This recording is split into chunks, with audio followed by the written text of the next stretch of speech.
할렐루야. 오늘 성경 말씀 요한복음 11장 말씀 보겠습니다. 요한복음 11장 말씀 봅니다. 어떤 병자가 있으니 이는 마리아와 그 자매 마르다의 마을 베다니에 사는 나사로라. 이 마리아는 향유를 주께 붓고 머리털로 주의 발을 닦던 자요, 병든 나사로는 그의 오라버니더라.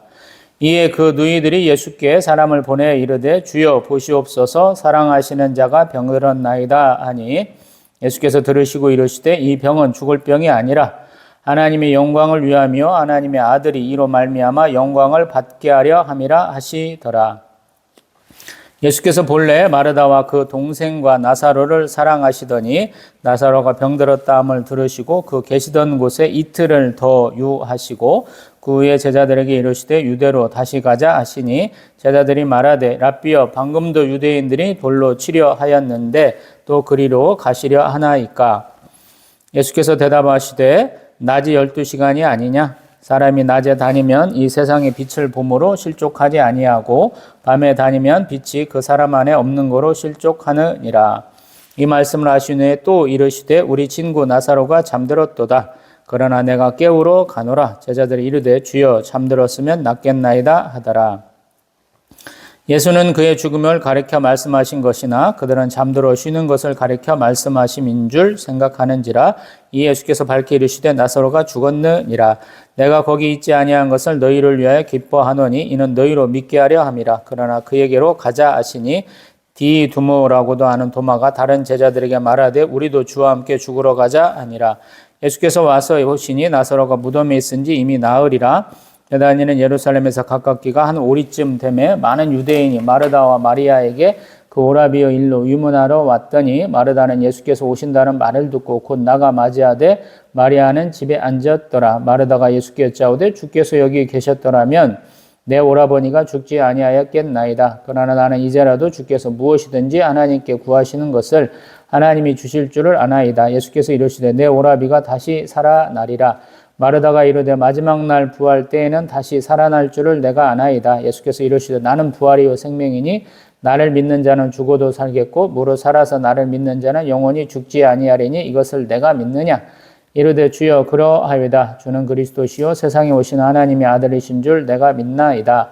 이 말을 하고 돌아가서 가만히 그 자매 마리아를 불러 말하되 선생님이 오셔서 너를 부르신다 하니 마리아가 이 말을 듣고 급히 일어나 예수께 나아가매 예수는 아직 마을로 들어오지 아니하시고 마르다가 맞이했던 곳에 그대로 계시더라. 마리아와 함께 집에 있어 위로하던 유대인들은 그가 급히 일어나 나가는 것을 보고 곡하러 무덤에 가는 줄로 생각하고 따라가더니 마리아가 예수 계신 곳에 가서 배웠고 그 발 앞에 엎드려 이르되 주께서 여기 계셨더라면 내 오라버니가 죽지 아니하였겠나이다 하더라.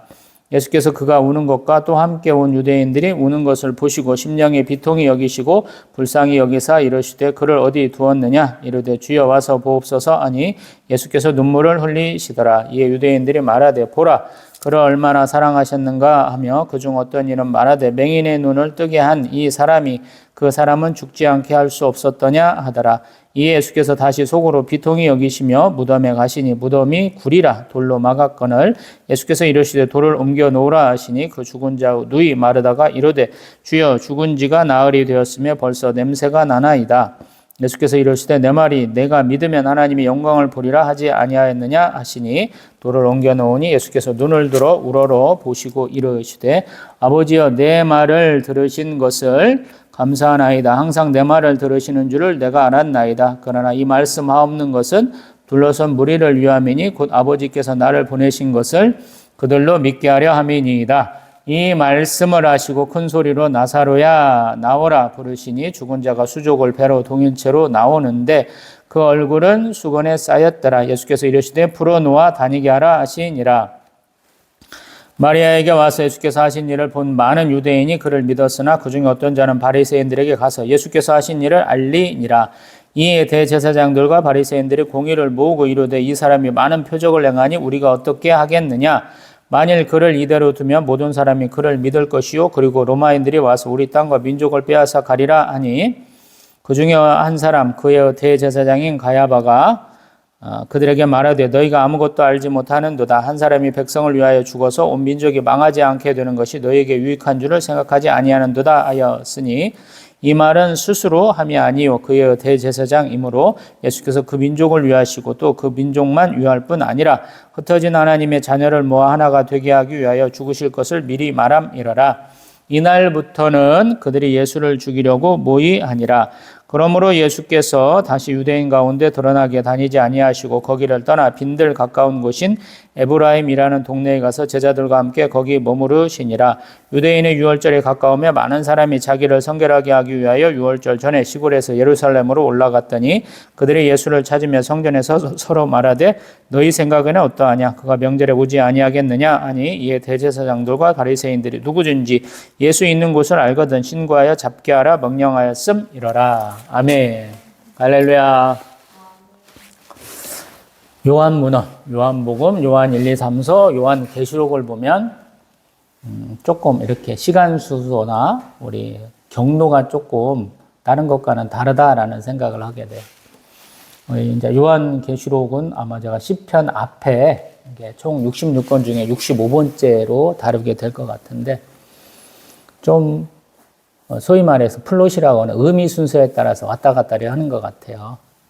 우리가 항상 드라마나 영화 같은 경우에는 뭐 우리 CCTV도 그렇지만 여러 장소를 한 화면에 표시할 수가 있잖아요. 근데 문학에서 이 글로는 그게 안 되니까 중요한 것을 먼저 얘기하고 그 다음에 부차적인 것들을 붙여서 얘기할 수도 있죠. 우리 옛날 같으면은 그냥 시간 순서대로 쭉 가는 것이 인기도 참 편하고 사람들이 이렇게 이해하기가 편했다 그러는데 어느 한순간부터 과거의 회상이라는 것을 통해서 앞에 극적인 장면을 먼저 얘기를 하고 그 다음에 회상을 통해서 그것들을 이렇게 이유를 설명하는 장면들을 보게 되죠.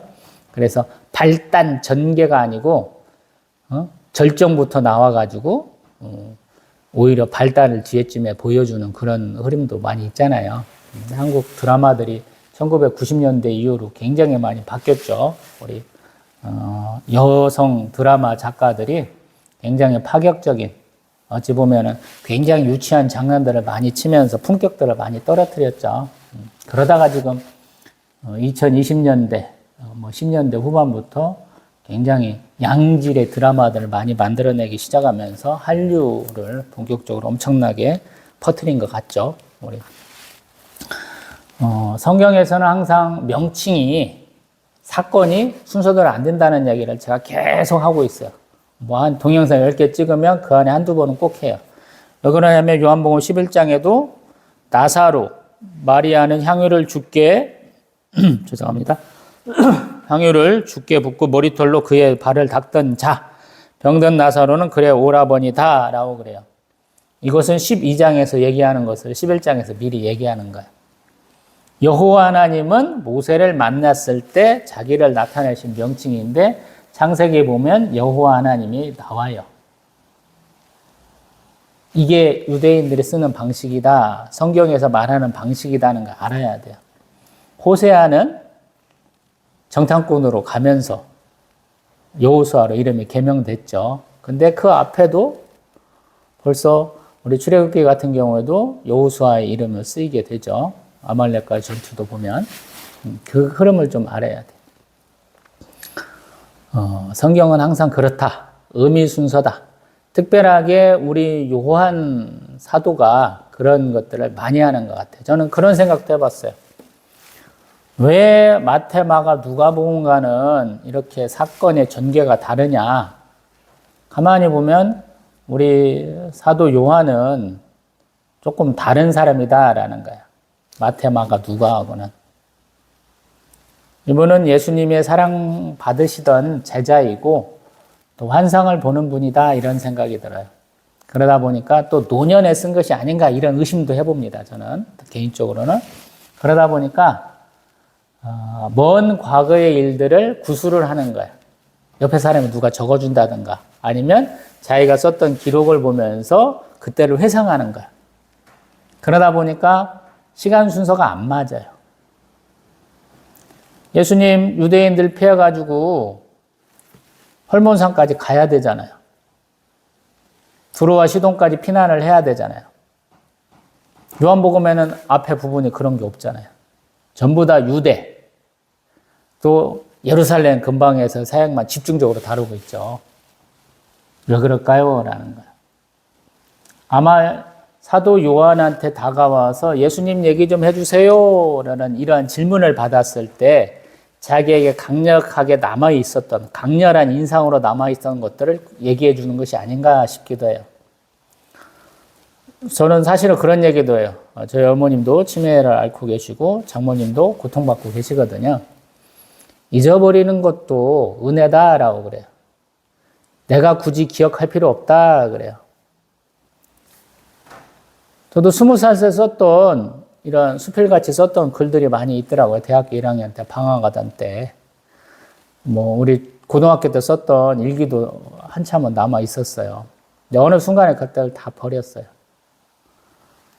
어떤 분들은 그러한 자기의 글들을 소중하게 여기고 남기기도 하고 기록으로도 남기도 하고 그러더라고요. 근데 잊어버리는 거, 내가 했던 일을 잃어버리는 것도 좀 괜찮겠다라는 생각도 들어요.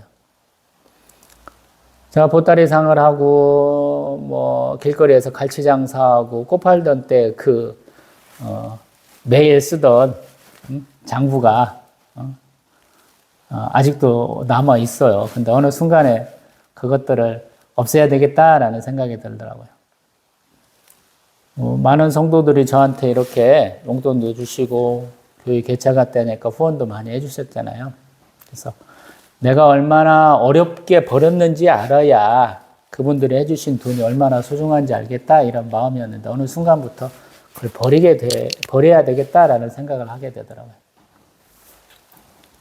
대학교 늦게 36, 37에 편입해서 다녔었고 그때 다니던 공부했던 책도 아직도 있고 또 39에서 41살까지 다녔던 신대원 때 책도 다 있습니다만 어느 한순간은 다 버려야겠다라는 생각을 하게 되더라고요.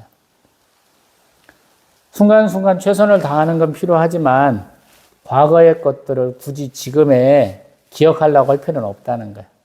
제 생각에는. 왜냐하면 앞으로 나갈 일이 아직도 창창하니까. 제가 은퇴를 조금 앞으로 한 4년 반 정도 후에 하겠다라고 그러지만 그것은 제가 지금 청야교회 목사로서의 사역이고 하나님의 종으로서 사역은 더 길게 하겠다가 예전에 기록해 놓은 게 있어요. 저는. 기도해 놓은 게 있어요. 90살까지는 해보겠다. 저술 활동으로 좀 옮겨보려고 그래요. 뭔 저술인지는 모르겠어요. 책을 쓰겠다 그러는데 목회도 계속 하겠죠. 여기 청야교회 목사로서는 쫄딱 망했으니까 다른 곳에 또 다른 이름으로 한번 다른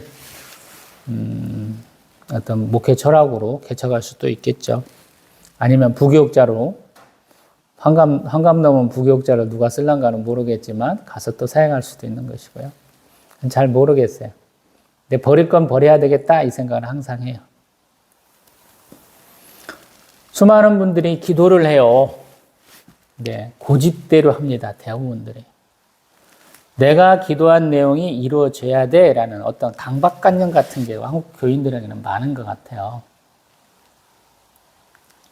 하나님은 나의 하나님, 내 아버지, 나의 주 이런 생각을 강하게 하기 때문에 그분이 내 기도를 응답하셔야 돼. 그대로 이루어야 된다는 어떤 절대 명제를 우리가 계속 주입받은 것 같아요. 그래서 그것에서 벗어날 수가 없어. 그래서 그걸 계속 기도하신 분들이 많아요. 근데 제가 이렇게 그분들 기도 제목이나 기도 주제에 대해서 듣다 보면은 사실은 그거 왜 기도하세요? 이런 생각이 들거든요. 자기 욕심이 하는 것들이 대부분이에요. 하나님의 계획은 우리를 포함하기도 하고 우리를 배제하기도 해요. 어떤 면에서 보면.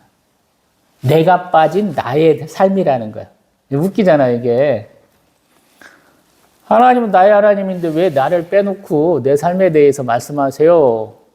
이게 사명이고 소명이에요. 그게 어렵더라고요. 창세기 2장 다루면서 에덴 동산에서 경작하고 지키라 그랬죠. 이게 순종과 섬김이다라고 제가 말씀드려봤어요. 굉장히 어려운 말씀이더라고요. 순종하고 섬긴다는 거. 그 에덴 동산 시작은 우리가 봤잖아요. 2장에서. 아무것도 없어요. 일장에서는 다 만들어진 것처럼 얘기를 해. 해달 별들 다 있고 뭐 하늘, 바다, 땅 다 있고 식물도 넘쳐나고 바다의 물고기, 하늘에서 땅에 움직이는 짐승들이 가득하다고 우리가 알고 있어요. 근데 에덴 동산에 아무것도 없어. 그 에덴 동산이 만들어져 가는 거예요. 어디 날 모르는 짐승도 이렇게 나가와서 인사도 하면 이름도 붙여줘야 되고, 그 땅에서 또 하나님은 그냥 열매 따먹고 좋게 지낼 것 같은데 아니잖아요. 경작하라고 그러잖아요. 지가 먹을 건 지가 또 해야 된다는 거야. 나무 이렇게 갖다 심어야 돼. 잘 자랄 수 있도록 풀도 뽑아줘야 돼. 짐승들이 막 다니는 길은 또 터줘야 되는 거야. 옛날에 저희 시골집이었기 때문에 강아지들이 막 태어나니, 1년이면 한 두어 차례 이제 강아지를 태어나잖아요. 그러면 앞에 있는 꽃밭이, 마당이 다 작살이 납니다. 형님이 농학 박사이기 때문에 신품종, 국내에 잘 안 다루는 그런 것들, 연구실에서 키던 것들을 얻어다가 집 앞에다가, 집안에다 많이 갖고 와서 심어요. 아버지도 꽃 좋아하시니까. 남으면 너한테 나눠줘가지고 저희 집에서부터 저희 동네에 이렇게 꽃들이 많이 나눠져 갔습니다. 근데 강아지들 이빨이 나면 항상 긁죠. 이렇게 이갈이를 하느냐고. 신발 다 물어뜯고 있는 풀들 싹 들어붙으니까 거기다가 닭도 키니까 아무것도 아니잖아. 아마 우리가 아담과 하와는 에덴 동산에서 굉장히 편안하게 살았을 거야? 아니에요. 귀농하신 분의 삶과 비슷해요. 안 해본 사람이 그거 하려면 굉장히 힘들어요. 제가 30평 넘으면 하지 말라고 그러잖아요. 30평도 많다고. 택도 없이 막 밭 넓은데 한 100평쯤 해야지, 300평쯤 해야지. 다시 도시로 가시는데 1년도 안 걸려요. 지금 이제 벌써 4월인데 저는 아직도 이렇게 두껍게 패딩 입고 있는데 건강이 안 좋아서 4월쯤부터 풀 나기 시작해요. 5월쯤 가잖아요. 하루 풀 열심히 잘 비었어. 한 일주일쯤 가면 풀이 이렇게 자라나요. 장마철 지나가면 더 심해져요. 그걸 못 견디시는 거야. 아담과 하와도 우리가 생각할 때 아우 뭐 농사도 안 지어도 되고 과실도 안 지우고 가축도 안 키워도 되고 편하다. 편하긴 뭐 개뿔이 편해. 제가 볼 때는 개고생했을 것 같아요. 지들 옷도 겨우겨우 눈 뜬 다음에 가서 만들어 입잖아요. 손아까 따먹고 기껏 아는 것이 벌거벗었기 때문에 무화과나무 이파리로 치마 만들었다. 제가 그런 말도 성경에 있는 대로 해석을 하는데 한편으로 보면 바빠서 못 할 수도 있어요. 아, 저놈들도 편하게 다니는데 우리 저렇게 다니지. 기본적인 생활을 잘 못했을 수도 있다. 이런 생각을 하거든요. 다시 요한복음 11장 와 봅니다. 사람들은 자기가 처한 상황에 항상 매몰돼서 생각을 해요. 내가 있는 환경이 가장 중요하기 때문에 그래요. 근데 예수님은 하나님이시잖아요. 참 사람이시고 참 하나님이세요. 그들에게 하나님은 정말로 위대하신 하나님을 보여줘야 된다고요. 창조주, 심판주, 구세주, 섭리주이심을 보여주셔야 되잖아요. 그때 아주 좋은 기회가 또 한 번 왔다라는 거예요. 우리가 지금 수많은 사람들 봤죠. 38년 된 병자도 봤고 지금 날 때부터 눈이 안 보이는 사람도 봤잖아요. 근데 이제 어떤 사람이 나왔냐면 예수님도 아시는 우리 친밀하게 교제했던 나사로라는 사람이 죽었다. 이 얘기예요.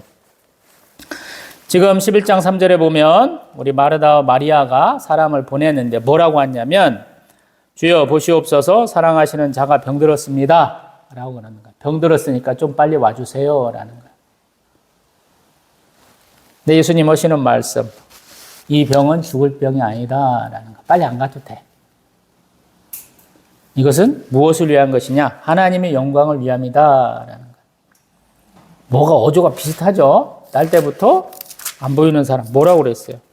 부모 죄입니까? 지죄입니까? 그랬더니 이 사람이나 그 부모의 죄가 아니다. 하나님이 하시는 일을 나타내고자 하십니다. 그랬죠.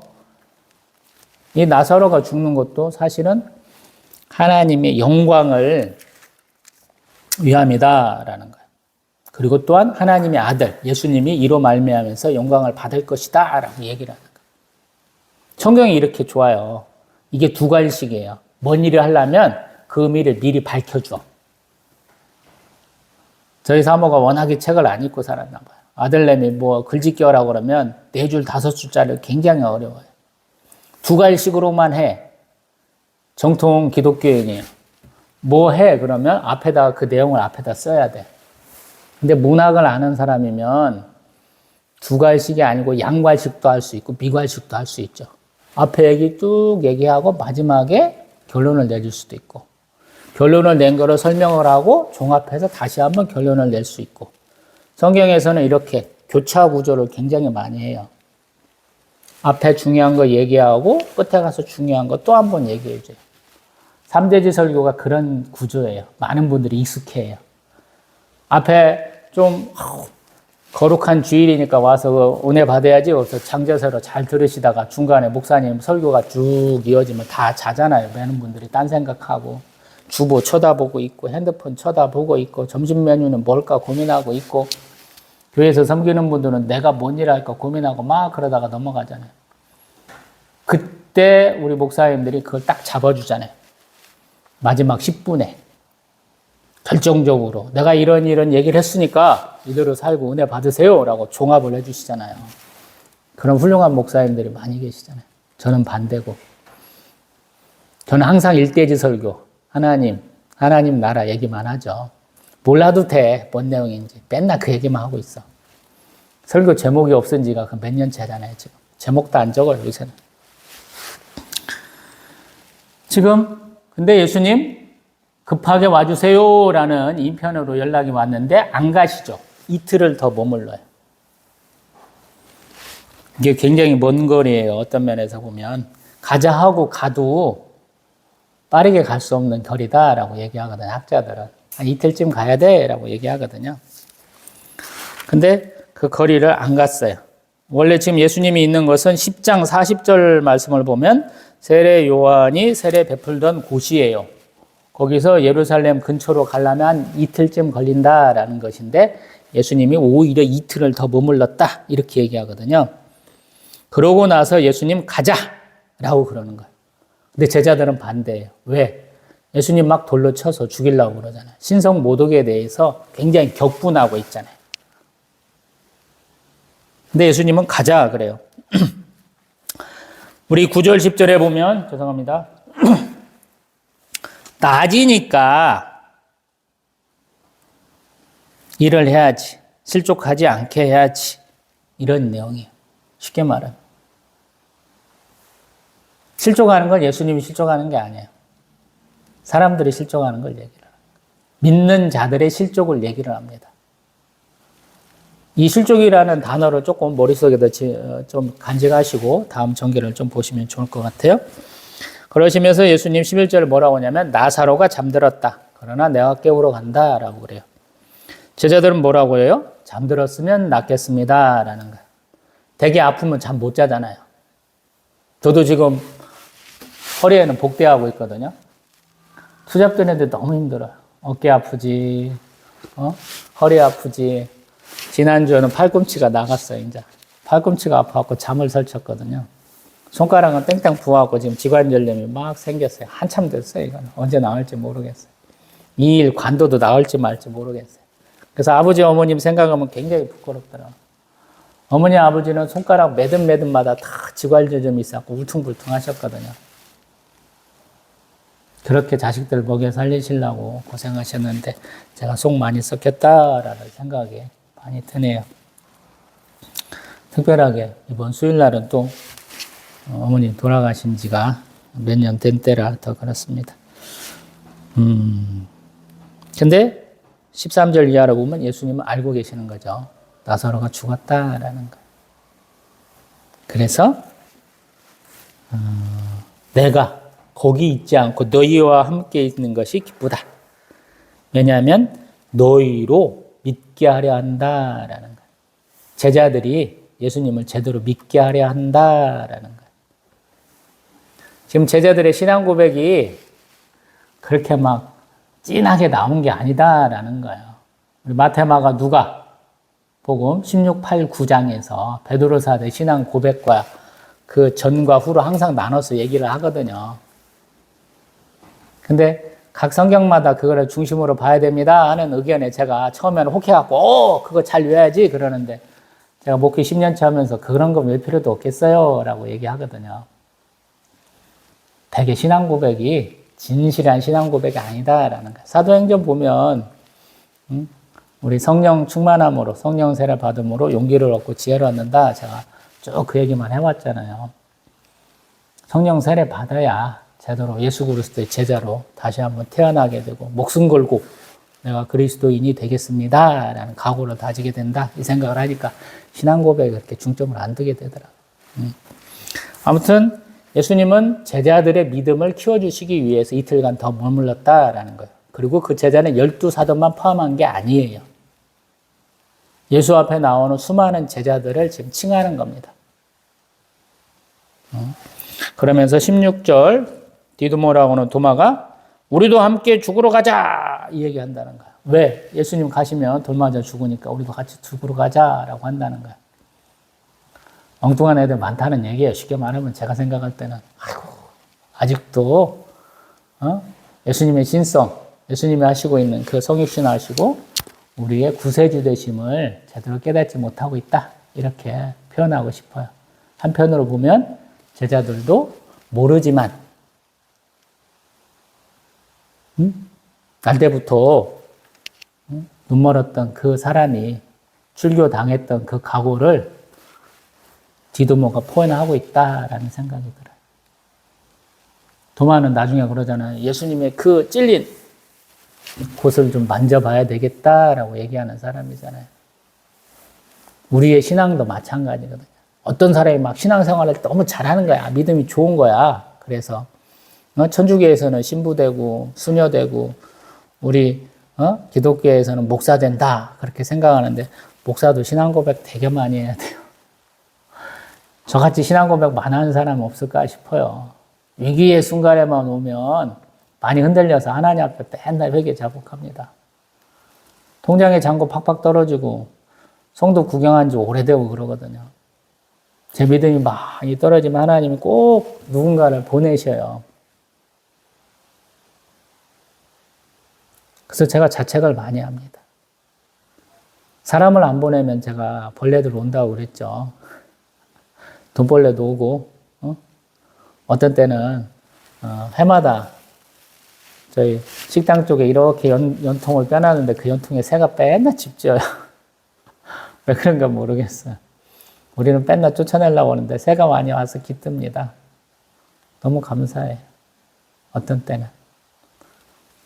제가 왔다고 항양해 주는 게 없잖아요, 교회에. 근데 제가 오면 왔다고 짜 녀석들이 새들이 짚져가지고 소란을 핍니다. 막 지적해. 누가 왔는가 봐! 이러면서. 하나님이 사람 없으니까 새 보내셨다 이 생각을 한다는 거예요. 웃기죠?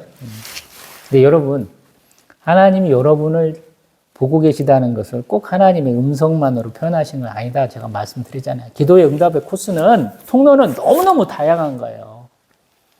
육성으로 내가 직접 드려야 되겠다. 이렇게 바보같이 하는 여자 교육자들은 제발 반성하라고 제가 골백 번도 더 얘기할 거거든요. 앞으로도 수십 번, 수백 번 얘기했지만. 직통 계시에 매몰되신 분들한테 하시는 말씀이에요. 드리는 말씀이에요. 내가요, 드라마 열심히 봐도 그 안에 성경 구절들 나옵니다. 유튜브 열심히 보잖아요. 뜬금없이 나옵니다. 저 사람 안 믿는 사람 같았는데 그 사람이 말을 해줘요. 열심히 보고 있으면 하나님 그걸 사용하시는 거예요. 그냥 그 시간에. 지나가다가 가끔씩 자기 돈 들여갖고 크게 플랜카드 붙여놓고 간판에다가 막 써신 분도 있잖아요. 응? 그걸로 은혜 받으라라는 거예요. 그 코스로 가지도 않은데 어느 날 그 코스로 가게 하셔서 굳이 포기하는 거예요. 그게 하나님 쓰시는 방식이에요. 그 교회 옆으로는 가지도 않아. 근데 어느 날 가다 보니까 그 교회 표지석에다 딱 그 말씀을 써놔갖고 나한테 감동을 주시는 거예요. 그게 하나님 쓰시는 방식. 성경의 말씀도 마찬가지예요. 뭐 암송 잘하시는 분은 몇 시간 동안 계속 암송하시잖아요. 제가 가지고 있는 책 중에 하나는 우리 신약의 성경 한 권, 뭐 몇 장짜리를 암송한다는 거. 자기 형은 더 대단하대. 자기는 겨우 몇 장짜리인데 그 양반은 더 긴 거를 다 암송을 한대. 다 암송할 필요는 없지만 내가 은혜 받은 내용은 있어야 되잖아요. 제가 언젠가 얘기했잖아요. 저는 이렇게 성경 이 정도 넘어가면 이 앞뒤, 이 영옆에 하나는 은혜 받은 요절이 있다고요. 그게 제 목표였거든요. 처음에. 다 있어요. 어디를 찾아보든 있습니다. 그게 목표였거든. 다는 못 채웠지만 한 50% 이상은 채운 것 같아요. 계속 채워가고 있어요. 자, 한번 11장 내용 더 봅니다. 예수님이 가서 보니까 나사로가 무덤에 있은지 이미 나흘이더라라는 거예요. 이 말은 뭐냐면 쉽게 말하면 인편이 왔을 때 벌써 죽을 줄 알고 계셨던 것 같아요. 근데 그때 벌써 죽었고 이틀 더 머물려셔가지고 이틀 걸려서 왔으니까 나흘인 거예요. 굉장히 급하게 불렀는데 예수님이 안 가신 거예요. 여러분 속 터지죠? 저도 관혼상제에 굉장히 우리 유교에서는 중요하게 여기잖아요. 한국 사람들은 결혼식, 장례식을 잘 가야 사회생활 잘하는 거잖아요. 제가 목회하면서 처음에는 가야 된다고 생각해서 많이 갔는데 어느 순간부터 안 가요. 왜 안 가는 줄 아세요? 제가 수평관계에 대한 관심을 다 끊었잖아요. 수직관계를 중요하게 여기면 성도들의 수평관계도 굉장히 잘해야 된다라는 생각을 많이 했거든요. 수평관계를 제가 포기를 했어요. 어떤 사람이 무슨 일 했어? 안 가요. 굉장히 친하던 사람이 안 가게 되더라고요. 멀쩡하더라고요. 혼자 사는 것 같긴 한데 멀쩡하긴 해요. 왜냐하면 이 시간이 필요하다라고 생각하기 때문이에요. 하나님께 집중하는 게. 저하고 다른 생각이시라면 괜찮아요. 제가 그냥 독특한 사람이 되는 거니까, 괴짜가 되는 거니까 괜찮아요. 어떤 분들은 수평관계를 너무 잘하잖아요. 목사님도 잘 섬기고 성도님도 잘 섬기고 막 그렇게 해서 교회도 부흥하고 막 그렇게 되잖아요. 저는 좀 독특하게 사역하고 있는 거예요. 예수님도 가만히 보면 세례 요한보다는 수평적 관계를 잘 하시는 것 같이 얘기를 해요. 근데 여러분도 한번 생각을 해보세요. 예수님이 수직적 관계에 중점을 두시는 분인가 수평적 관계에 중점을 두시는 분인가 한번 보세요. 어떤 결론을 내리시겠어요? 대부분의 분들은 균형 있는 관계를 추구하셨다라고 말씀하실 수 있을 거예요. 근데 저는 수직적 관계가 우선이었다라는 얘기를 많이 합니다. 왜? 성경에 따라 달라요. 수평적 관계를 굉장히 중요하신 것 같이 생각이 돼요. 왜? 세례 요한은 광야에서 막 꾸짖어가지고 결국에는 참수당해서 죽으셨다. 이렇게 결론 내릴 수도 있잖아요. 근데 예수님은 찾아가시는 예수님이셨다. 그래서, 포도주 즐기고 죄인과 세례의 친구다. 라는 비난도 받으실 정도로 굉장히 사람들 가운데 섞이셔서 사역하셨다. 이렇게 부르기도 하잖아요. 근데 그렇게 하신 이유가 있잖아요. 세례 요한과 예수 그리스도는 동역자다. 제가 계속 그 얘기 말씀드려보죠. 마태나 누가를 다루면서. 부인할 수 없는 거예요. 자세하게 보시면. 예수님이 세례 요한을 엄청나게 높게 평가하셔요. 자신의 권위 논쟁을 할 때도 세례 요한의 세례는 하늘로부터냐 사람으로부터냐 묻잖아요. 어떤 사람을 그렇게 높이 평가할 수 있겠어요? 예수님 앞에 나오는 이 나사로의 두 누이들 반응을 한번 보세요. 반응이 똑같아요. 다른 성경에서는 마리아는 예수님 발치에 앉아갖고 말씀 잘 들으니까 말씀에 그냥 집중하는 사람. 마르다는 왜 대접하는데 내 동생은 왜 저기 앉아갖고 있어요? 말 한마디 해줘가지고 같이 좀 대접하면 좋잖아요. 이렇게 말하는 것 같잖아요. 근데 대답이 똑같아. 예수님이 계셨더라면 자기 오라버니가 안 죽었겠어요? 라는 대답을 하거든요. 예수님은 그 둘의 반응에 굉장히 비통히 여기셔요. 왜 비통히 여기셨을까? 잘 모르겠더라고요. 그들의 믿음 없음에 비통히 여기셨을까?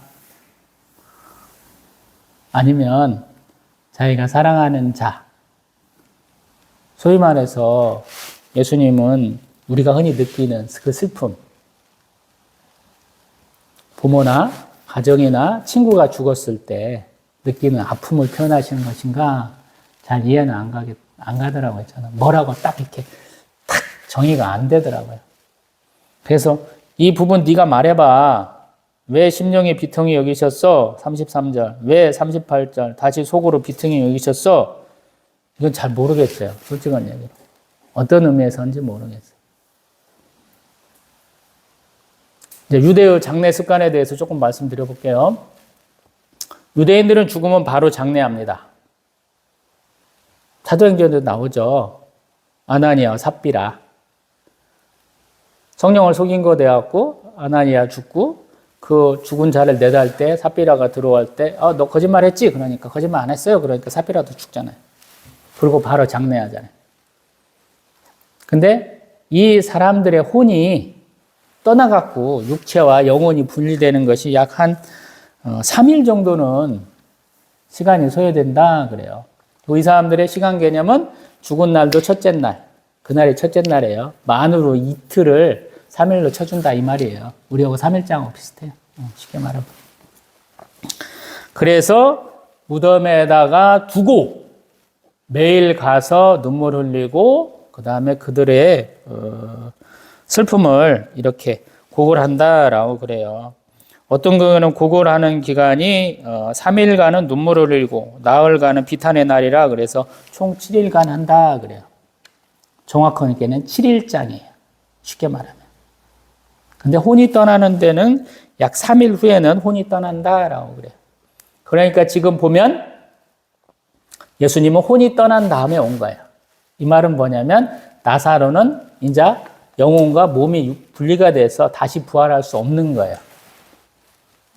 성경에서 죽은 자가 부활한 케이스는 이것보다 훨씬 많죠.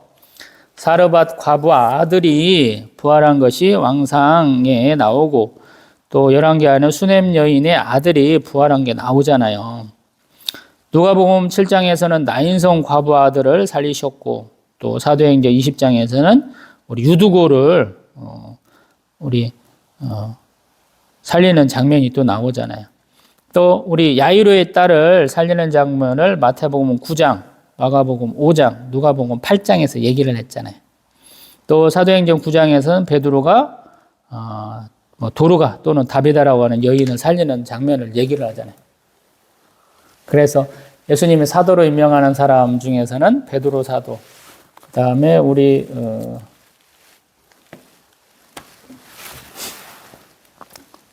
바울 사도가 유일하고요. 예수님과 또 예수님이 앞에서 모델로 삼는 엘리야와 엘리사 두 분만 이렇게 가능한 거예요. 역사적으로는 성경에서는. 근데 지금 그것을 예수님이 쭉 보여주는 과정이죠. 그리고 사람들은 그걸 구경하러 가는 거예요. 그리고 한편으로 비난하는 거죠. 선천적 장애를 가지고 태어난 사람, 나면서도 못 본 사람은 눈을 뜨게 하면서 왜 이 죽은 자는 살릴 수 없느냐라는 거예요. 이 말은 뭐냐면 야 네가 역사상 최초로 한 게 있잖아. 근데 죽은 자 살리는 것은 미리 표본이 있었잖아. 근데 왜 그거 못하는 거야? 이런 거예요. 뉘앙스가 제가 판단하기에는. 여러분 그렇죠. 남이 뭔가를 했어. 그러면 너도 할 수 있어야지 이렇게 되잖아요. 우리 출애굽기에서 10가지 재앙을 할 때도 애굽의 술사들이 모세와 아론이 뭔가 하면 그걸 따라 하잖아요. 그렇죠? 근데 종기가 가축과 사람의 종기가 날 때 그 요술사들도 종기가 나면서 바로 앞에 서지 못하고 그냥 주랭랑 쳐버린다 이런 식의 표현이 있잖아요. 그 다음부터는 안 나오잖아요. 그러고는 우박재앙이 있죠. 믿는 사람도 있고 안 믿는 사람도 있고 탁 구분이 돼버리잖아요. 자, 35절 뒤에 보면은 예수께서 눈물을 흘리시더라라는 장면이 있어요. 예수님이 눈물을 흘리는 장면이 그렇게 많지가 않아요. 누가복음 19장에서 우리 예수님 입성하시면서 흘리시는 장면이 있고 또 히브리서 15장에서 겟세마네 동산에서 눈물을 흘리셨다. 이런 장면으로 총 3군데 정도만 언급이 됩니다. 굉장히 드문 장면이에요. 예수님이 눈물을 흘리시더라라는 거. 사람이면 당연히 눈물을 흘리잖아요. 저도 개척 초반에 몇 년 동안은 눈물의 목사였어요. 뭐만 하면 눈물이 흘러. 감사해가지고. 지금 동영상 제가 200 몇십 개 지금 올려놨는데 앞으로도 한 30, 40개는 더 올라갈 건데 만들어 놓은 것만 있으니까. 그 중에는 제가 눈물 짓는 장면이 있죠. 이렇게 눈물이 흘리는 장면이 있어요. 왜냐하면 감사해서, 때로는 슬퍼서, 때로는 감동으로, 기쁨의 눈물, 슬픔의 눈물 우리가 단순하게 얘기하면 기뻐서도 울고 슬퍼서도 울고 그러거든요. 누가 울면 같이 따라 우는 게 보편적인 사람들의 어떤 정서니까요. 근데 예수님은 우시더라라는 거예요. 눈물을 흘리는 걸 보일 정도로. 근데 사람들은 그것을 사랑하는 사람 때문에 우는 것으로 보고 아까 얘기한 것처럼 왜 죽은 사람 살리지 못하느냐 하는 소리를 들으면서 속으로 비통하게 여기시면서 흘리는 눈물이다라고 지금 요한복음에서는 얘기를 하잖아요. 그래서 조금 독특한 장면이에요. 그래서 이 장면을 통해서 예수님은 참 하나님이시고 참 사람이시구나라고 할 수 있는 거예요. 이제 우리가 요한복음 15장 가면 예수님 우리의 친구 되신다라고 표현하잖아요. 친구가 죽었으니까 울 수 있죠, 여러분. 이해되시죠? 친한 친구들 죽으면 가장 충격받는 사람들이 부모이기도 하고 형제 자매이기도 하지만 가깝게 지내던 친구이기도 하죠. 우리가 삶을 살아가면서 수평적 관계가 그렇게 많이 중요하거든요. 제가 선지자적 사역한다고 제 입으로 떠드는 이유 중에 하나가 하나님은 선지자적 사역을 하면 수평관계를 다 자르시거든요. 이사야 선지자 3년 반 동안 벗은 몸 벗은 발로 다녀야 되죠. 예레미야 선지자 잔치집, 상가집 이런 데 가면 안 되죠. 장가 가면 안 되잖아요. 에스겔 선지자 아내 죽었는데도 눈물 흘리면 안 되죠. 다니엘 선지자는 자기 집에서 사는 게 아니고 멀리 포로로 잡혀가가지고 그 지위가 높음에도 불구하고 결국에는 고향 땅 못 밟아보고 죽죠. 그런 거예요, 여러분. 우리 목사님을 보면서 풍채가 좋아, 얼굴이 막 밝어, 뭐 성공해가지고 막 얼굴에 붓티가 나고 옷이 막 삐까번쩍해. 이런 거는 그냥 그분이 맡겨진 사역이고요. 자기의 소명과 사명에 대한 해석일 뿐이에요, 여러분. 제가 아는 많은 목사님들은 개척해가지고 결국에는 개척 때보다도 못한 정도로 끝나시거든요. 사람이 스트레스를 못 이겨요. 그래서 이렇게 스트레스가 많기 때문에 배가 볼락한 사람들이 되게 많잖아요. 목사들 중에. 올챙이 배들이. 다 그게 스트레스라는 얘기를 제가 공감을 했잖아요. 내가 왜 계속 배가 나오지? 아버지도 90세 넘어서 돌아가시면서도 볼록한 배가 아니셨거든요. 형님도 그렇게 볼록한 배가 아니에요. 근데 나만 이렇게 볼록하더라.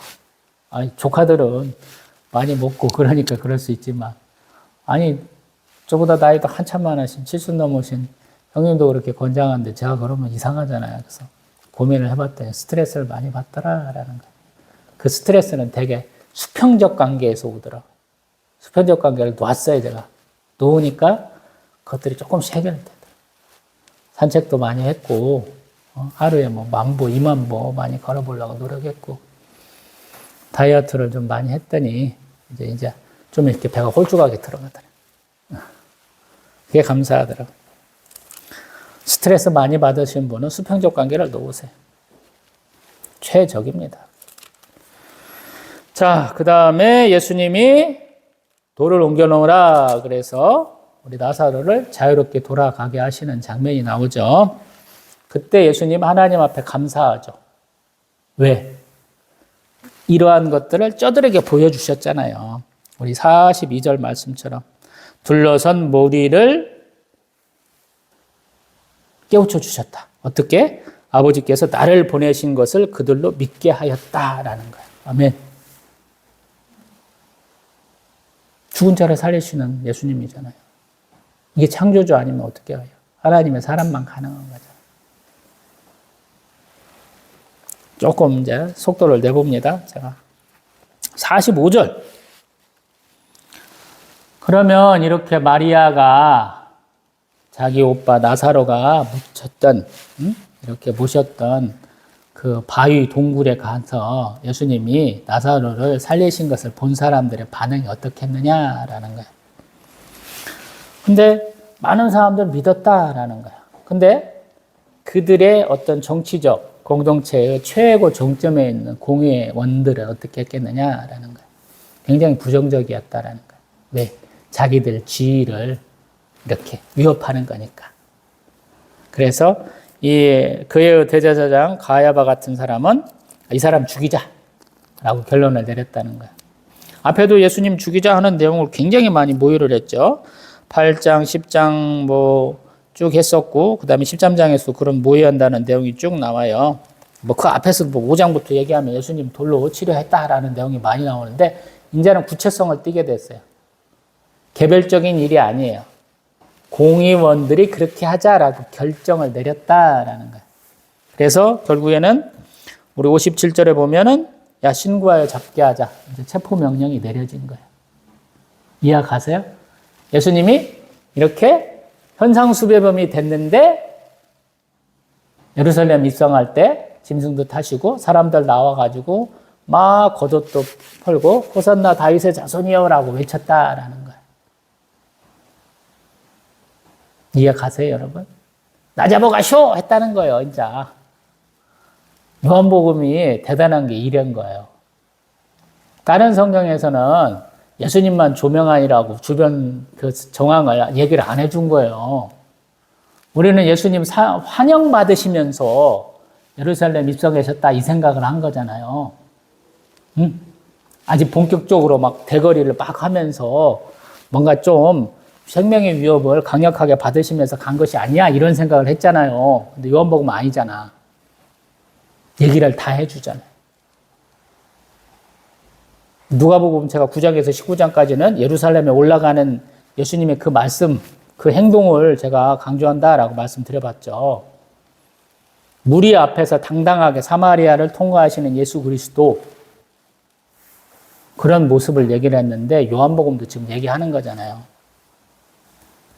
예수님 얼마나 당당하셨는가. 제자들은 이제 예수님만 따르면 우리는 영광이 예비되어 있었어. 그런데 예수님은 이 모든 상황을 다 알고 계신 거예요. 고난이 예비된 걸 아시면서도 당당하게 가셨다 이 말씀이에요. 그래서 우리가 고난의 십자가, 영광의 십자가 누군가 얘기하면 좀 갸웃하잖아요. 우리 영광 받는 거 아니야? 예수 믿고 구원 받으세요. 예수 믿고 축복 받으세요. 저도 그렇게 전도하거든요. 그 축복에는 예수님이 십자가 고난도 같이 포함되어 있어요. 영광 받으려면 고난 먼저 받아야 되는 거예요. 우리 막내 처자네 그 조카가 다니는 교회 전도사님은 고난 받으라 그랬는가 봐요. 뭔 얘기하다가 조카가 싫다라고 그랬던 것 같은데 믿음이 연약해서 그래요. 예수님의 사역을 잘 이해 못해서 그래요. 제가 항상 하는 말은 하나님의 사역을 이해하고 그 하나님의 사역을 이해하지 못했기 때문에 성육신하신 예수님이 하나님의 사역이 무엇인지를 정확하게 더 얘기해 준 거거든요. 그래서 예수님을 이해를 해야 돼요. 알아야 돼요. 그래서 예수님 얘기를 많이 해야 됩니다, 여러분. 근데 그게 어렵다라는 거예요. 마태, 마가, 누가, 요한, 또 사도행전까지도 우리가 보면서 예수님이 어떤 분이신가라고 깨달아 알아야 되는데 쉽지 않다는 거예요. 왜? 사람은 고집들이 있어요.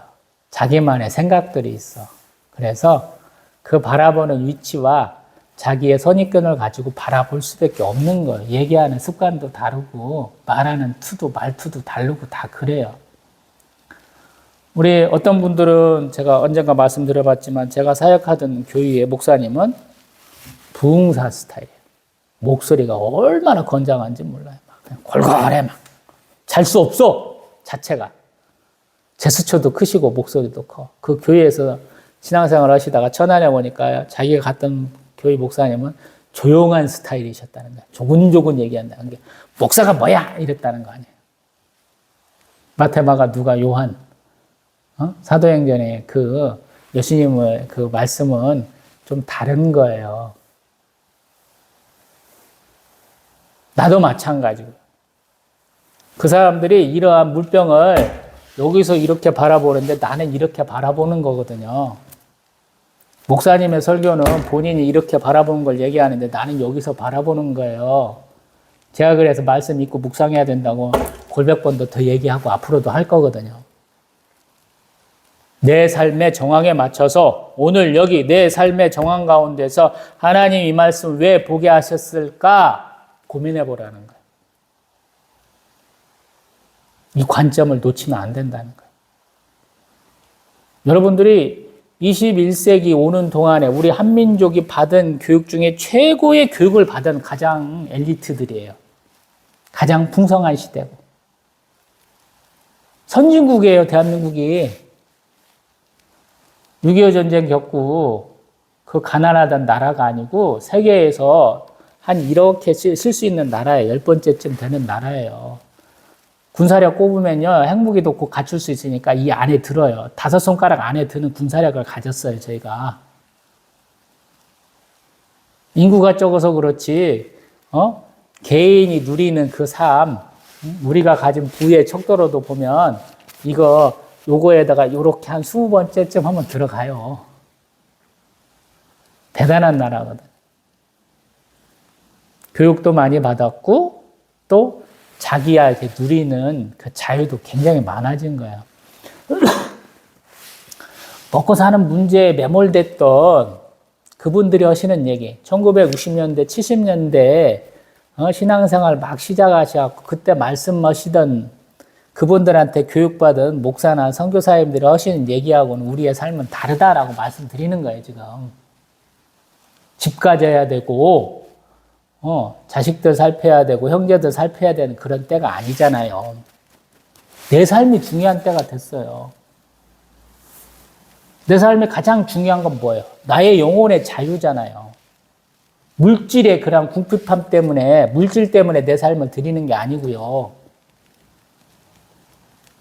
세상 사람들 욜로라 그러잖아요. 자유롭게 살자 그러잖아요. 집 사고, 차 사고, 남들이 맞춘 그러한 틀에 박힌 삶을 사는 게 아니고 나 편하게 살래 이렇게 바뀌었잖아요. 그 중에 최고봉이 뭐예요? 내 영혼이 자유로운 거잖아요. 여러분들이 돈 열심히 번다고 그래서 얼마나 많이 버시겠어요, 여러분? 50대 가정에서 가진 평균이 5억인가 되더라고요. 자산이 그렇다는 거예요. 순자산은 잘 모르겠어요.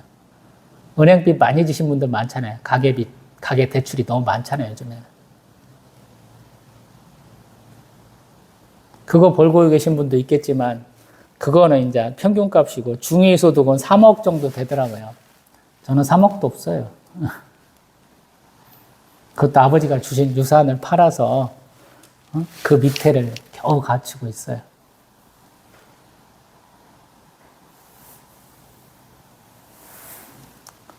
물질에 매몰되지 마시고 남들이 하는 것처럼 살아야 돼라는 생각에 매몰되지 마시고 영혼의 자유를 좀 누려보세요, 여러분.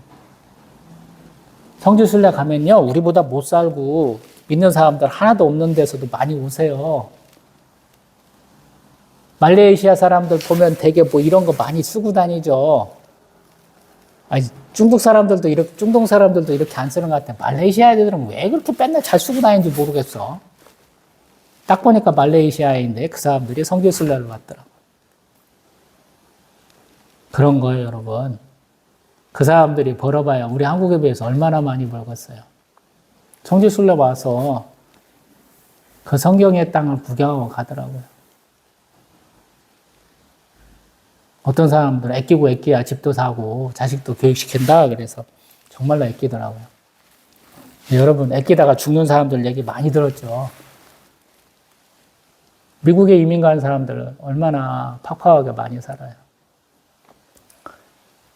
한국에서 괜찮은 직업들 가진 분들 가가지고 막 세탁소나 하고, 그로서리라고 그래서 약도 팔고 채소도 파는데 해가지고 어떻게 먹고 살만 하니까 자식들은 한국에 대해서 잊어버리고 아버지는 바보라고 그러고 본인은 언어도 못 해가지고,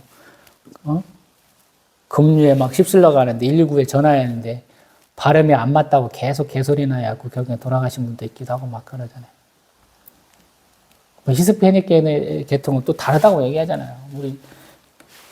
제가 좋아하는 유튜브 채널을 보니까 그 양반들 멕시코 사람들이 그렇게 열심히 일한대요. 일하려고 정신없다고 하는 한편으로 우리가 듣던 얘기는 뭐냐면 그놈들은 5일 동안 죽도록 일하고 토요일날 주일날 다 쓴다 이렇게 얘기 들었잖아요. 편하게 산다고. 우리 동양 사람들하고는 다르다고. 뭐가 맞는지는 모르겠어요. 근데 영혼의 자유는 누릴 수 있잖아요. 누가 잡아두나요? 예수님 지금 사역하시는 이 얼마나 위대하고 얼마나 놀라운 경의의 현장이에요. 우리 마음속에 이러한 것들을 그려볼 수 있잖아요. 요단강 동편에서 계시다가 예수님 그 요단강을 쭉 내려와 가지고 여리고를 건너서 우리 예루살렘 근처까지 오시는 예수님. 어떤 분들은 제가 이런 사역을 하면 굉장히 싫어하더라고요. 우리 교회에서 전도해 줄 거야. 그래서 광주 사랑학교에서 2번이나 해주셨어요. 이태 연속으로. 근데 그 전도팀에 오셨을 때 여자 집사님 남편이 안 믿는 분이래요. 빨리 가야 된대. 근데 제가 의도적으로 몇십 분 더 붙들어 본 적이 있어요. 그분은 저 속도 모르는 놈, 은혜를 원수로 갚네 그러시는가 모르겠지만 저는 항상 그걸 초월해야 된다 그래요. 많은 분들은 눈앞의 것을 열심히 해야 하나님을 축복하셔 그러는데 사실은 그거는 내가 극복해야 되는 것들이 많거든요. 그걸 뛰어넘어야 돼요. 근데 그걸 못해. 예수님의 사역은 다른 사람들이 보기에는 자기가 사랑하시는 자, 이 나사로를 죽기 전에 가서 고쳐야 된다 이렇게 믿었던 건데 예수님은 아니잖아요. 죽은 자도 살릴 수 있는 예수님. 그게 하나님의 영광이고 본인의 영광이다라고 말씀하시는 거잖아요. 나의 처한 상황과는 관계없다는 거예요. 많은 사람들이 막 내가 잘 나가야, 내가 성공해야 하나님 영광 받으신다라고 개소리들을 많이 하시는데 당신의 성공과 당신의 어떤 번영과는 관계가 없습니다. 하나님의 영광은. 늙지 마세요. 이걸 얘기하시는 엉터리 목사들이 너무 많더라고요. 내가 성공 못하는 거 뭔 관계 있어요? 제가 교회 부흥 못하는 거하고 하나님 영광하고 뭔 상관이 있어요? 아무 상관없잖아요. 저는 미리 땡겨 받았잖아요. 남들 같으면 죽었을 사고에서 살아가지고 지금 히스기야 왕은 15년 살았는데 저는 더 오래 살고 있잖아요. 노총각이었다가 결혼도 해서 저기 졸려갖고 죽는 아들내미도 얻었고 개척에서 10년 차를 맞이하고 있잖아요. 얼마나 감사해요. 의대 중퇴 학력이었다가 고등학교 졸업장만 있던 놈이 학사, 석사까지 했잖아요. 얼마나 감사해요. 구독자가 몇 명 되지도 않고 동영상 하나다 조회수가 1회도 안 되지만 그래도 이렇게 동영상 수백 편 올리고 있잖아요. 얼마나 감사해요.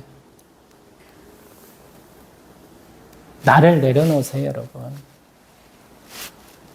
하나님은 정말로 창조주세요. 나를 더 높은 곳으로 올리시는 분이에요. 예수님은 우리의 조그마한 관점,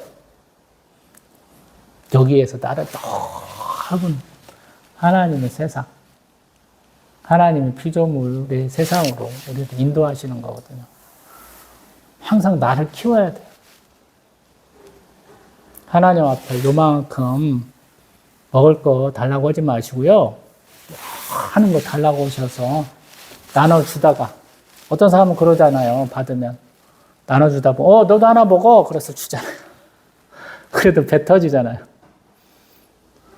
제가 술 한 모금만 한 방울만 떨어지면 얼굴 빨개지는데 어쩔 수 없이 술 마실 때 보면 저는 잘 권합니다. 너도 한 잔해. 어차피 술 취하고 뻥깔 거는 뻔하니까. 시작 그러면서 다 권하고 다 먹고 그랬습니다. 잘 주는 사람이라는 거예요. 그래서 잘 받았잖아요, 지금. 제가 가진 거 아끼려고 그랬으면 여기도 못 왔을 거예요. 근데 잘 나눠주잖아요.